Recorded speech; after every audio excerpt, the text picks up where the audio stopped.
بسم اللہ الرحمن الرحیم۔ ڈیئر اسٹوڈنٹ، السلام علیکم۔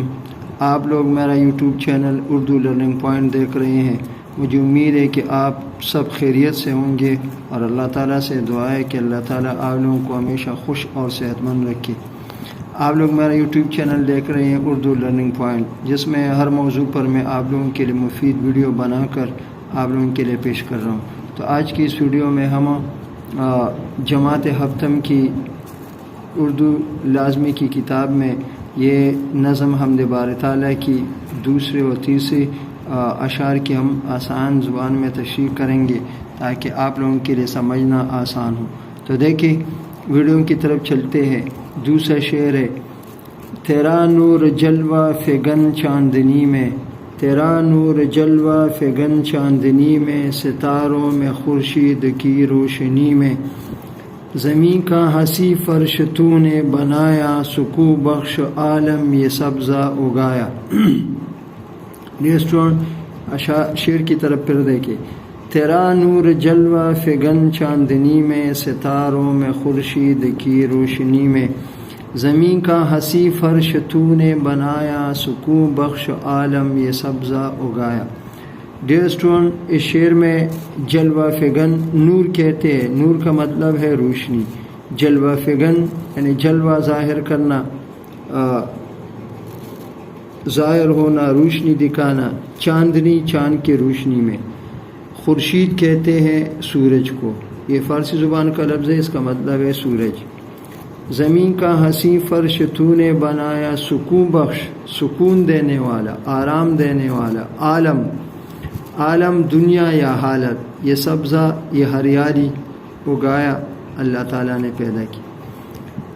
اس شعر میں شاعر شبنم کمالی صاحب اللہ تعالیٰ کی تعریف اور بڑائی بیان کرتے ہوئے کہتا ہے کہ اے اللہ، تو تیرا نور اور تیری پاک نور، تیرا پاک نور اور تیری خوبصورتی یہ چاند کی روشنی میں ہر طرف ظاہر ہوتی ہے۔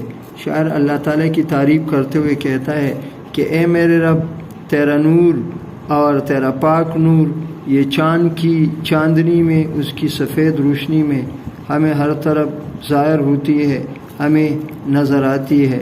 اللہ چاند کی روشنی میں بھی اپنا جلوہ دکھاتا ہے اور اس کا پاک اور خوبصورت نور اس میں ہمیں نظر آتا ہے۔ ستاروں میں خورشید کی روشنی میں، شاعر کہتے ہیں کہ اے اللہ، یہ رات کو آسمان پر یہ لاکھوں کروڑوں اربوں اور کربوں جس کی تعداد صرف اللہ کو معلوم ہے، ستاروں میں بھی اللہ تعالیٰ، ستاروں کی چمک اور روشنی میں ہمیں اللہ کا نور نظر آتا ہے۔ اسی طرح خورشید، سورج، سورج کی روشنی میں بھی ہمیں اللہ تعالیٰ کا پاک نور نظر آتا ہے۔ ستاروں اور سورج کو دیکھ کر، ستاروں کی روشنی اور سورج کی روشنی یہ اللہ تعالیٰ کے وجود سے یہ بنی ہوئی ہے۔ تو ستاروں میں اور سورج کی روشنی میں ہمیں اللہ کا پاک نور نظر آتا ہے۔ زمین کا حسین فرش تو نے بنایا، سکون بخش عالم یہ سبزہ اگایا۔ اس نظم کے تیسرے چوتھے شعر میں شاعر اللہ تعالیٰ کی تعریف کرتے ہوئے کہتا ہے کہ اے اللہ، تو نے اپنے نائب یعنی انسان کے لیے، اپنے بندوں کے لیے زمین کا انتہائی حسین، ہموار اور خوبصورت فرش، زمین کو تو نے حسین اور خوبصورت فرش کے انداز میں اپنے بندوں کے پیروں کے نیچے تو نے بچھایا ہوا ہے۔ زمین تو نے اپنے بندوں کی یہ سہولت کے لیے، آرام کے لیے اور زمین پر رہنے کے لیے یہ اللہ نے حسین فرش کی صورت میں یہ زمین پیدا کی ہے۔ سکون بخش عالم یہ سبزہ اگایا۔ اور شاعر کہتے ہیں کہ اے اللہ، یہ چاروں طرف جو ہرے بھرے پودے، درخت اور یہ پھولدار اور پھلدار درخت اور پودے نظر آتے ہیں، جن کو دیکھ کر انسان کی آنکھوں کو ٹھنڈک اور دل کو سکون ملتا ہے۔ تو اے اللہ، تو نے یہ ہریالی، یہ شادابی، یہ سبزہ یہ تو نے پیدا کیا ہے جو انسان کے دل کو اطمینان اور سکون عطا کرتا ہے۔ انسان سبزے اور ہریالی کو دیکھ کر اس کی آنکھوں اور دل پر، اس کے دماغ پر اس کا اثر ہوتا ہے اور انسان جو ہے بہت زیادہ سکون اور اطمینان محسوس کرتا ہے۔ پھر پانچویں شعر کی طرف آتے ہیں۔ درختوں سے زینت زمین کو عطا کی، حسین بیل بوٹوں سے رونق بڑھائی۔ درختوں سے زینت زمین کو عطا کی، حسین بیل بوٹوں سے رونق بڑھائی۔ زینت کہتے خوبصورتی کو، حسین خوبصورت دلکش، بیل بوٹوں یعنی پودوں اور درختوں سے، رونق دلکشی اور خوبصورتی۔ اس شعر میں شاعر شبنم قماری صاحب اللہ تعالی کی بڑائی اور عظمت بیان کرتے ہوئے کہتا ہے کہ اے اللہ، تو نے زمین پر ہر طرح کے چھوٹے اور بڑے درخت پیدا کیے ہیں، اور یہ درخت تو نے زمین کی خوبصورتی کا ذریعہ بنا کر پیدا کیے ہیں۔ درختوں کی وجہ سے ہمیں یہ بڑی زمین یہ بہت حسین اور خوبصورت نظر آتی ہے۔ حسین بیل بوٹوں سے رونق بڑھائی۔ پھر شاعر کہتے کہ اے اللہ، تو نے درختوں کے ساتھ ساتھ زمین پر ہر قسم کے چھوٹے بڑے درخت، ان کے بیل اور بوٹے، اے اللہ تو نے حسین اور خوبصورت انداز میں پیدا کیے ہیں، جس کی وجہ سے زمین کا حسن اور خوبصورتی اور بھی بڑھ جاتی ہے۔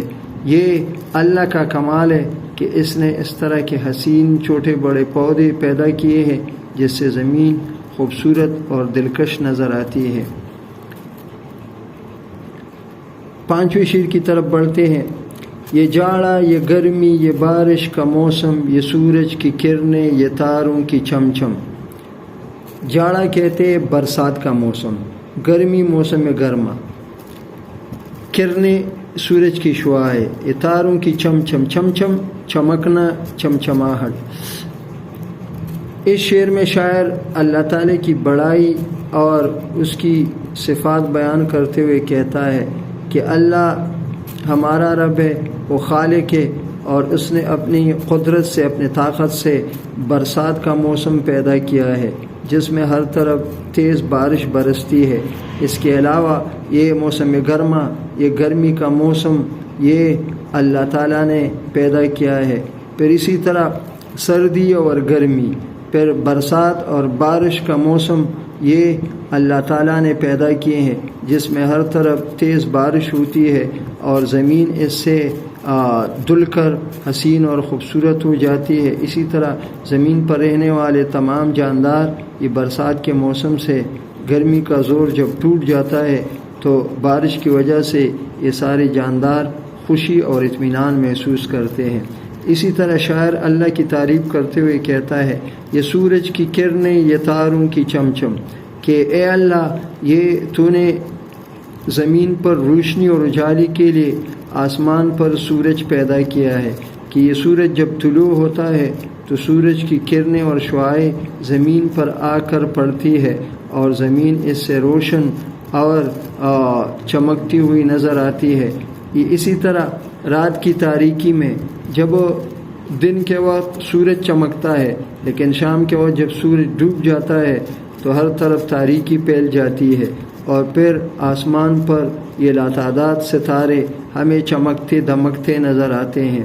سائنسدان کہتے ہیں کہ تاروں کی اپنی روشنی نہیں ہے، ستاروں میں کوئی اپنا اجالا نہیں، لیکن یہ سورج کے وجود سے یہ روشنی حاصل کرتے ہیں اور یہ رات کو یہ لاتعداد انداز میں یہ چمکتے دمکتے نظر آتے ہیں، اور اللہ تعالیٰ کی عظمت اور قدرت کا یہ ایک منہ بولتا ثبوت ہے۔